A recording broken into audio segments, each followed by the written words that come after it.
নমস্কাৰ, মোৰ অন্য এটি ভিডিঅ'লৈ আপোনালোক সকলোকে মই মঞ্জুমণিতা দাসে স্বাগতম জনাইছোঁ।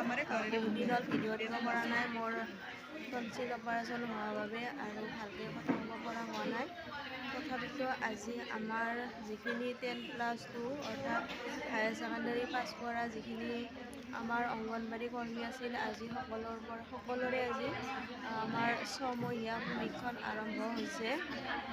আৰু আপোনালোকক পাছলৈ মোৰ যেতিয়া কথাবিলাক ভালকৈ ক'ব পৰা হ'ম তেতিয়া ভিডিঅ' ভালদৰে বনাই দিম। আজি অলপ আপোনালোকক দেখাইছোঁ।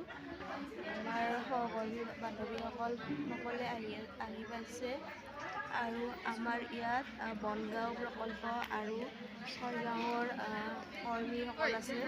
আমি সকলোৱে মিলি ইয়াত প্ৰশিক্ষণ ল'বলৈ সাজু হৈছোঁ ছমাহৰ বাবে, আৰু সপ্তাহত 3 দিনকৈ থাকিব আৰু সকলোকে গ্ৰুপ কৰি দিয়া হৈছে A, B, C আৰু D। মই আছোঁ C গ্ৰুপত।